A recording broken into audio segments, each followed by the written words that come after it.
It's Halloween, my favorite time of the year. But I have a bit of a conflict. You see, I wear a costume all year long. When I review a movie now, it seems that the new Anthonix thing to do is wear a costume or clothing that's tied into the movie. Problem is, sometimes there is such thing as too many options. And that's what I have. Too many options. So by the time Halloween comes, what do I wear for Halloween? After all, this year I'm looking to do more than one Halloween movie review. So I have to kind of come up with something different. So why not go with the simple basics? Just a robe, my special fingerless gloves, my tie, and a wacky hat. In this case, because we are taking a look at Hokey Pokey, Zap, and stuff. We don't have nightmares. We cause nightmares.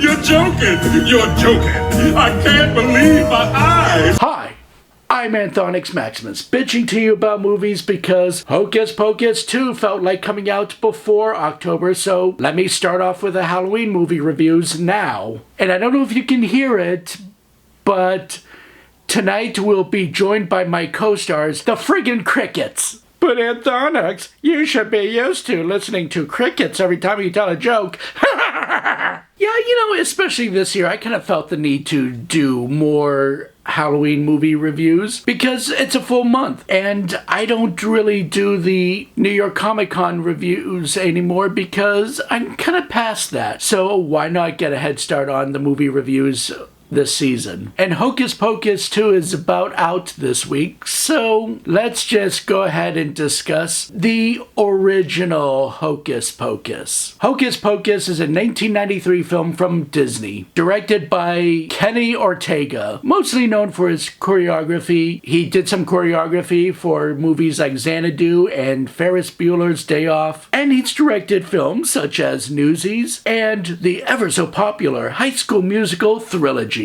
Funny enough, High School Musical 3 was originally meant to be Haunted High School Musical. I don't know, I guess the guy had a thing for Halloween movies. But he also directed the Rocky Horror Picture Show Let's Do the Time Warp Again. Yeah, that one. And for that, Kenny Ortega, I'll see you in hell. David Kirshner, he's given us classic films such as An American Tail, Titan A.E., and he's also produced all these Chucky movies. David Kirshner actually wanted to get this film going for some time, but it had a few moments where it stalled. Originally, the script was written for Cloris Leachman to play Winifred. Since deals kept falling through, the script stalled. But the script finally moved forward once they were able to get Bette Midler on board. And did she ever embrace the script? And to this day, Bette Midler says this is her favorite role. Much of this production was filmed in Salem, Massachusetts, but that was for the exterior of the town. But far as other locations, it was filmed in Burbank, California. But the crazy thing is, the movie came out July 16th, 1993. So it was a Halloween movie released during the summer. And that's because it was originally meant to be a Disney Channel movie. It was supposed to be a TV movie, but at the last minute, probably because Bette Midler, they decided to make it theatrical. Much of it being released during the summer is because they really did not want to release it during the same time as A Nightmare Before Christmas. There are some more super duper factoids, but I'm gonna go ahead and hold off until we get to certain points in the movie. So let's watch Zip Zap Zop. That's right, it's Hocus Pocus, but the film was almost called Disney's Halloween House.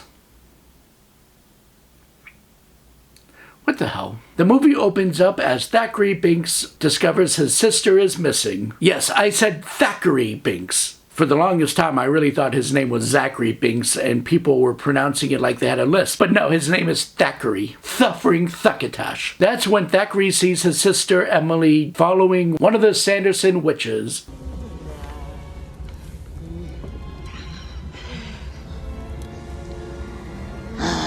The Sanderson sisters. This film has them being the villains, even though you'll find there are parts where you wonder, are we supposed to root for them? Sarah Jessica Parker plays Sarah Sanderson, and Kathy Najimy plays Mary Sanderson, whose role almost went to Rosie O'Donnell, but Rosie O'Donnell didn't want to be typecasted as a witch, so she decided to go with being unemployed. I'm kidding, Rosie had some work a few years afterwards. This is the part where the Sanderson sisters suck up the youth from Emily using their evil book, and by stealing her youth, they made themselves a bit younger. Thackeray tries to intervene, but Winifred decides to go Emperor Palpatine on him. Not only they killed off Emily, but they turned Thackeray into a cat. A that. Yes, basically, cat body is real, but they CGI'd the head. And that's a pretty decent effect if you want to keep it simple. Just do a POV shot of them shrinking. Kind of like what they did in the movie The Witches, when Luke got turned into a mouse. Very effective for the movie tone. At least he didn't turn into an animal by farting first. I'm talking to you, 2020 The Witches. The townspeople finally catch the sisters.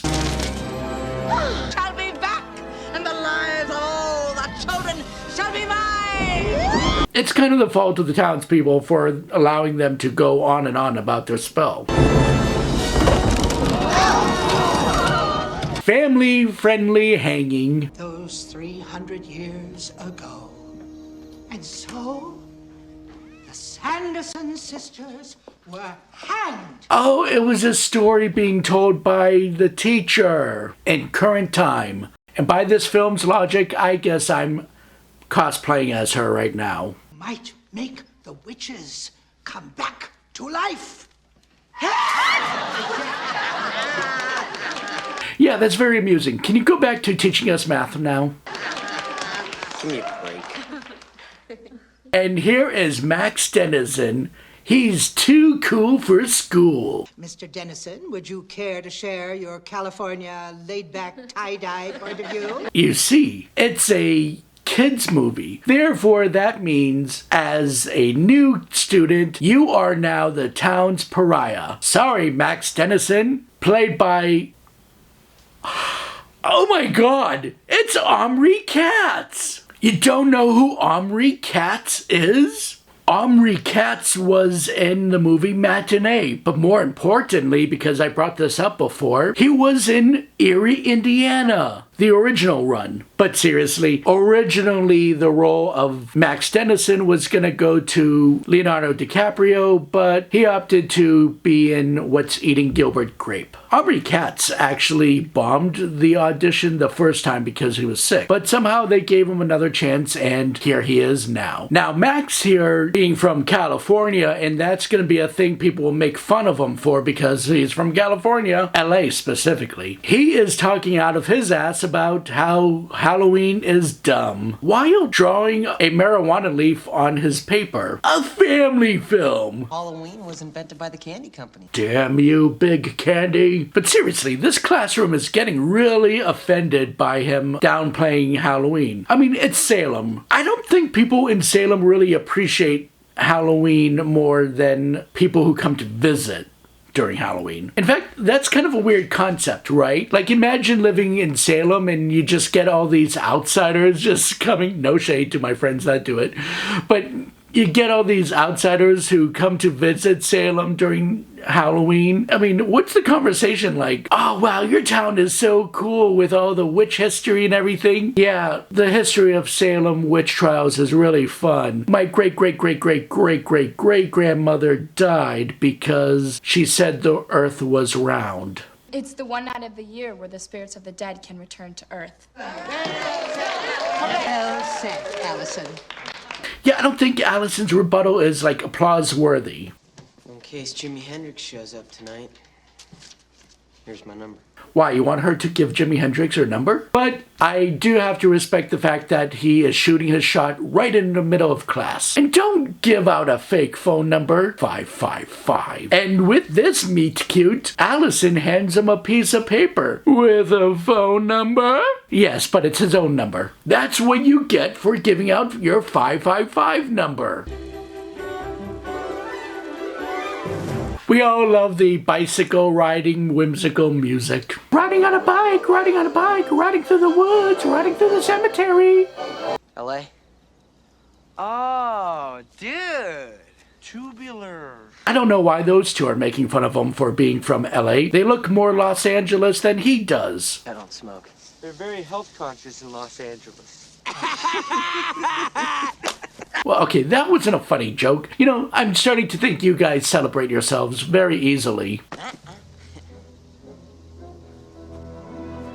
Later, dude. See you, Hollywood. Oh no! Bulk and Skull stole his shoes. You gotta imagine yourself in that person's position. Being young, handsome, skinny, well-dressed, you know, always getting bullied. Can't believe you made me move here. Life sucks since we moved here. I got a giant room with a drum set. Aw. Oh, Allison. You're so soft. I don't think we should be watching this right now, movie. Just wanna... Danny! Oh, it's Max's little sister, Danny, played by Thora Birch, a bunch of years before she appeared in American Beauty. You're gonna take me trick-or-treating. Not this year, Danny. Mom said you have to. Oh, he's not listening to her. He's gonna play his drums. And when she still keeps talking, he's gonna ignore her by going up the flight of stairs. Keep in mind, this is his bedroom. His bedroom actually has stairs that lead up to another floor right before his skylight. You people of the 90s were spoiled as hell, being able to afford nice big houses. The witching hour is about to begin. Okay, settle down. Not Kevin Kline. Their dad is played by Charles Rocket, a man with a very cool name. He's appeared in many films. One comes to mind is It's Pat the Movie, American classic cinema. And that's okay because the mom is played by Stephanie Pharisee. She's been in a bunch of films. One that comes to mind is The Great Outdoors. Ding, ding. Stop and pay the toll, kid. 10 chocolate bars, no liquor. Oh no! There's nothing worse than 1990s bullies. Seriously, the 90s had me convinced that there were bullies like this just hanging out all over the place. But joke's on you, movie, because nobody's a bigger bully to me than my brain. Stuff it, zit face. Why, you little... Hey! Another big insult in the 90s, calling someone a zitface, even if their face is nice and clear. So, you're doing a little trick-or-treating. Ding dong! Woo! Yes, that's how Halloween works. Thank you, guys. Here, pig out. Come on, Daniel, let's go. Jerk. They'll just have to wait till the next day when stores have the candy 50% off. And that's when they discover a fancy house. Wow. Check out this house. Rich people. You guys live in a big house too. Knock it off. They'll probably make us drink cider and bob for apples. Oh yes, bobbing for apples. Put my face in a big old thing of water that other people with their makeup have been in, just so I can eat an apple that other people's mouths have touched. Max Dennison. No relation to Ben Tennyson. But look, it's Allison's house. He gets to shoot his shot again. What do you call them, Max? Yabos? Max likes her yabos. In fact, he loves them. No, can we not talk about a 15-year-old's yabos, please? Please? Why don't we go to this old Sanderson house? Okay, let me get changed. You'll never miss me. You know what, Allison? It's probably a good idea that you take them to the Sanderson house, really, because I have a feeling your parents and their friends are about to engage in some eyes wide shut stuff. So yes, they're going into the Sanderson sister house, which has been turned into a museum. I mean, how did that work out? Did the events after Emily's death happen and they're like, you know, we can just burn this house to the ground? Nah, let's turn it into a museum. Oh, it's Thackeray. He sees them up to no good. You know, if they wanted to be really clever, they shouldn't have shown us what happened to Thackeray immediately after. They shouldn't have shown us him become a cat. They should have just let us assume he was disappeared from existence, and then have a reveal when they show the cat at the museum. They had to ruin the surprise by showing us Thackeray being a cat immediately. No. No. Say you're sorry, movie. This is the spell book of Winifred Sanderson. The book is bound in human skin and contains the recipes for her most powerful and evil spells. Must be a J.K. Rowling book. Topico! Ugh, there's that stupid piece of hair that was hanging out in the last video. It says that on a full moon it will raise the spirits of the dead when lit by a virgin on Halloween night. Do the honors? No, thanks. She said no thanks because you have to be a virgin. Okay, that was dirty. But you know what? You're gonna find out this movie loves talking about teenage virgins.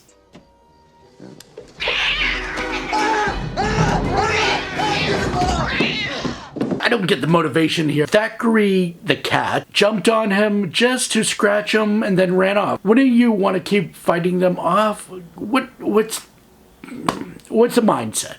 Oh, come on. It's just a bunch of hocus pocus. Ah, that's the movie title.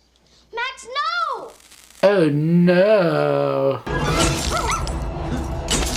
Virgin Max lit the candle, and now Tommy the Green Ranger's gonna lose his powers.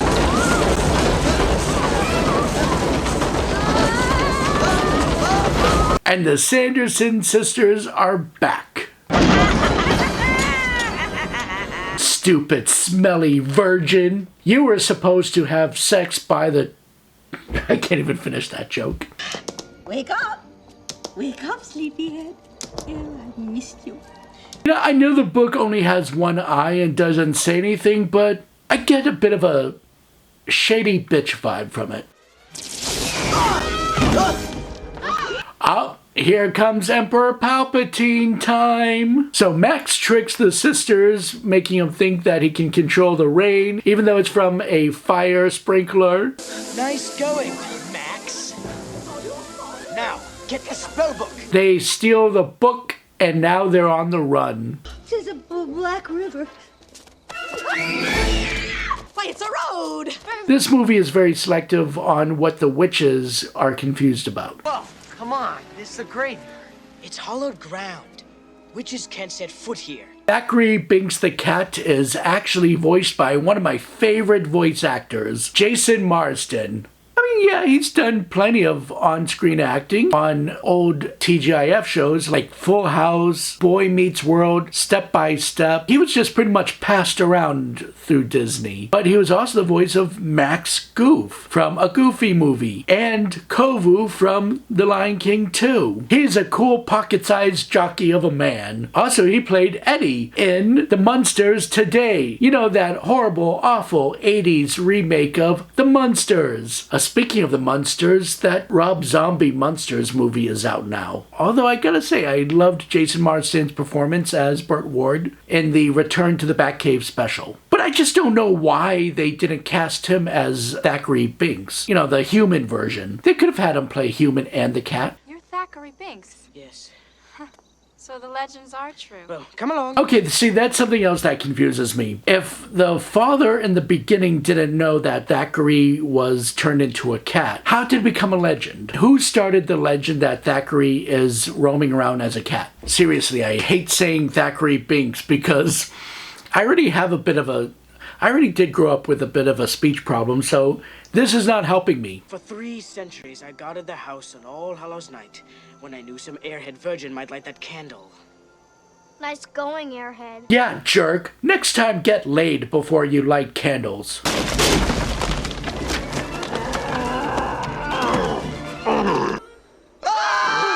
Oh no, the witches have resurrected Billy Butcher. Oh wait. Billy Butcher from The Boys? Oh, Butcherson, Billy Butcherson, played by Doug Jones. Hello, Billy. Catch those children! Get up! He was going out with Winifred, but he was canoodling with Sarah. The idea of zombies don't really scare me that much because I guess I think too much into it, but if zombies were to actually happen, and we're talking about the real decaying zombies, well, I don't think they would do too much damage because their bodies have decayed that much. And in fact, I don't even think they would be strong enough to break out of the grave. Unless we're talking about voodoo zombies, then those bastards can be something. Oh, then we get this silly segment with a bus driver. We desire children. Hey, that may take me a couple of tries, but I don't think that'd be a problem. Hop on up. Marvelous! See, this is one of those little joys about growing up, is that you get to revisit the movies that you watched as a kid, and you have a better understanding of those jokes. I need one of those instant ice packs. You girls are giving me a fever. A fever pitch? This movie takes place in Massachusetts, so did Fever Pitch. I had to make the connection. Binks, look out! Whoa, speed bump! Oh no, Thackeray got ran over by the bus. I hate it when that happens. Oh right, he's immortal, he can't die. So that was just a really random scene. Awesome. Bless you. Witches get scared by Christianity. You lit the black flame candle. Yeah. Are you a virgin? Yeah. Really? Look, I'll get it tattooed on my forehead, okay? What the f*** is with this movie? Why is everyone so friggin' obsessed about this boy being a virgin? I swear, this movie loves virgins more than Telly does from the movie Kids. What is it with the 90s and the 80s where one was ostracized for being a virgin? Here I am, many years after high school, and I still feel like a slut for not being a virgin. Also, by the way, it's very illegal for this guy to be acting like a cop. Yeah, it's Halloween, but he's got too much of a cop getup. Now he's just pretty much crossed that line to impersonating a police officer. But you go, movie. You do you. Sick-ass teen virgin obsessed movie. And meanwhile, the Sanderson sisters have met up with who they think is the devil. But he's played by Gary Marshall. Actor, producer, and director Gary Marshall. He's a legend. He's the one that directed Overboard, Pretty Woman, Princess Diaries 2, Valentine's Day, New Year's Eve, Mother's Day. But he's a legend. We have company. Are you broads a little old to be trick-or-treating? We'll be younger in the morning. Yeah, sure. Me too. And his wife is played by Penny Marshall from Laverne and Shirley, another Gary Marshall project. His wife is played by his real-life sister. Wow, neat brew. But yes, this is where Winifred learns the tradition of Halloween, just starts piecing everything together. Okay. That's it. Party's over. Penny Marshall is jealous because Sarah is all over her brother and she kicks all of them out. Let's skip ahead to my favorite part where the kids are looking for their parents at the town hall dance. That strips my conscience bare, it's witchcraft. And you got this awesome live band dressed up looking like they're bad guys from a Schumacher Batman film. Oh, Dad. It's not dead. It's dead if you're alive.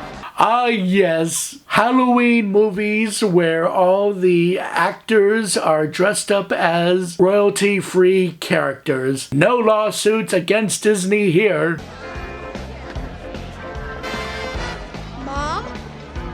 Never mind, the mom is dressed up as a cosplayer combining Rita Repulsa and Diva Talks. What are you supposed to be?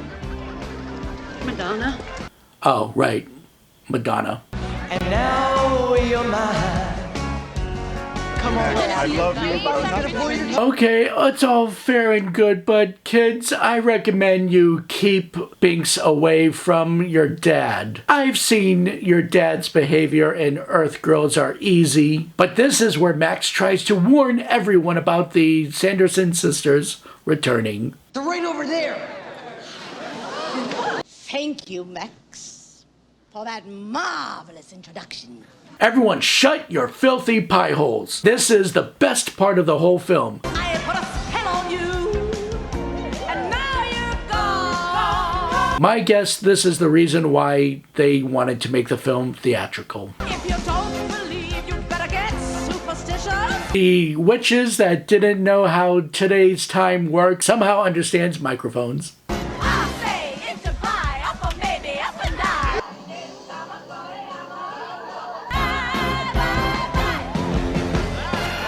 And they put a spell on everyone there to dance until they die. What is this place? And finally, Max lures those three broads into a fire kiln.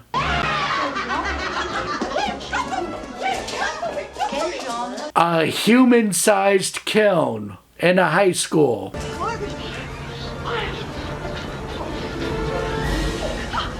Okay, I know the witches are evil, but those kids are kind of enjoying murder a bit too much. We did it, Binks. We stopped them. Yeah, not only you stopped them, but you're also in front of the National Lampoon's Christmas Vacation house. You really miss her, don't you? No, he doesn't miss his dead sister. What? I hate that question, stupid. Fun fact. Right now, those girls are dancing in front of a building and a fountain. Do you recognize that building and fountain? Well, if you're old like me, you should. It's the fountain and building from the opening credits of Friends. Hey, Binks! Where do you think you're going? You're Dennison now, buddy. You're Dennison, buddy. You get to live your days as someone's pet. Come on, Binks, let's go home. Come on, Binks, let's go home. We'll put out a box with sand in it so you can shit in it. As Max cozies up with Allison, the witches aren't quite dead yet. Look, I don't know the rules in this movie, but I guess because the sun hasn't risen yet, they get to return to life. How come it's always the ugly chicks that stay out late? Chicks. See, I told you this movie was meant to be a TV movie because it has sitcom writing all over it.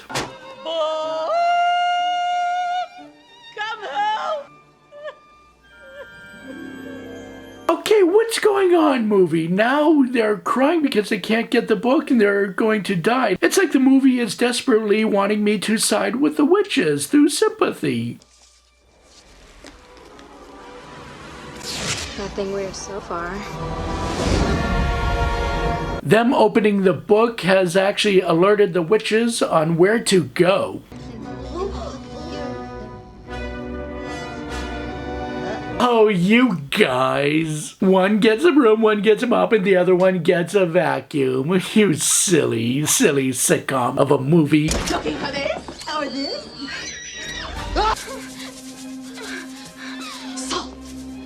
Okay, you know, Allison was useful in the beginning to kind of introduce us to the Sanderson Museum, but her character is just useless now.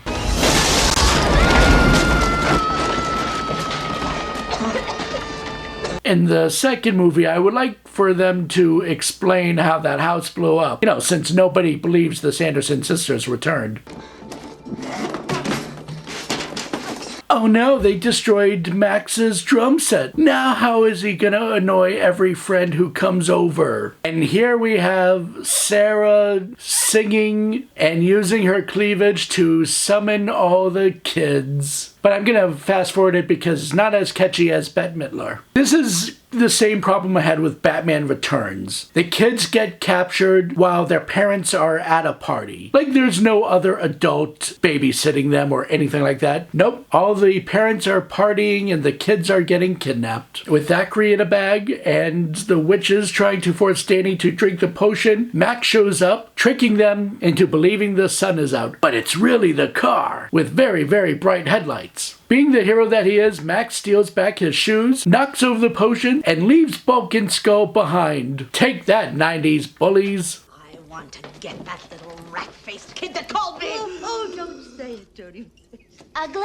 I do like this part, though. It's just amusing to me. The witches really don't need Danny, nor do they really need the book that they still have. They got the potion made, and they still have a little bit of potion left. They could just take the youth of the bullies that are just hanging around, or the youth of any of the kids showing up. But no, they're going to be petty and go after Danny because she made fun of Winifred. Let me see your driver's permit. Yep, I love the anachronism in this film. The witches had no idea what a road was, thinking that it was a river, but they know just enough to crack a joke about needing a driver's permit. Don't come along now! Hey, just last minute recording. Notice the stitching work on Billy's mouth? The stitching pattern is in a form of Roman numeral 13. And yes, those are real moths. Buck-toothed mop-riding firefly from hell!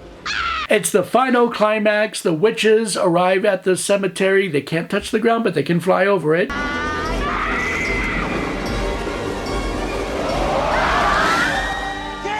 Winifred manages to capture Danny, but not if Thackeray has anything to say about it. He knocked the potion out of her hands, he falls to the ground, seemingly dies, and all that's left is for Max to drink the delicious potion. This forces Winifred to have no choice but to consume his soul.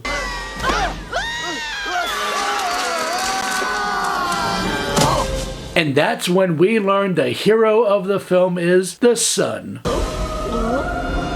Because Sarah and Mary explode, Winifred turns into a statue because she's the leader. She gets to have her own special death, and the statue explodes. Billy the zombie goes back in the grave, and oh no, Thackeray Binks is dead! Well, that's kind of the goal, so good. And just as it seems like Thackeray Binks has died, well, he did. He died. Because Thackeray comes back not as Jason Marsden, but as a smelly blonde boy that looks and sounds nothing like Jason Marsden.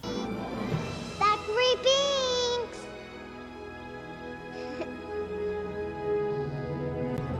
It's Emily. Thackeray gets to be reunited with his sister Emily. I don't see their parents. Maybe they are in hell because they forgot to, I don't know, do the sign of the cross before going to a church one day. Thackeray Binks, what took thee so long? I'm sorry, Emily. I had to wait 300 years for a virgin to light a candle. God, this movie is so obsessed with teenagers getting laid. And the movie fades to black, goes to credits. During the credits, those parents who are under a dancing spell have been broken free and now they're leaving the party. And the bullies are still locked in their cages. When it fell on you, and it was strong.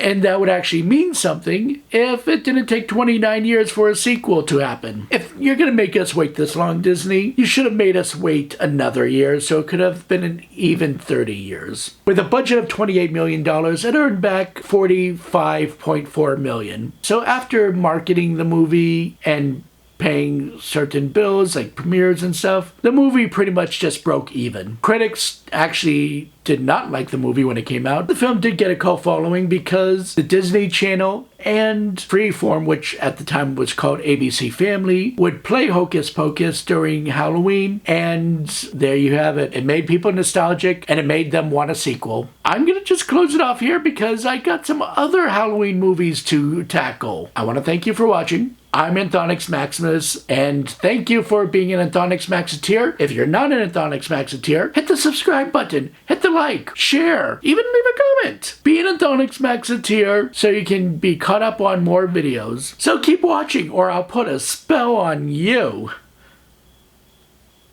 Why did I buy a Harry Potter wand? Stop it, Satan. Oh, thou should not speak to master in such a manner.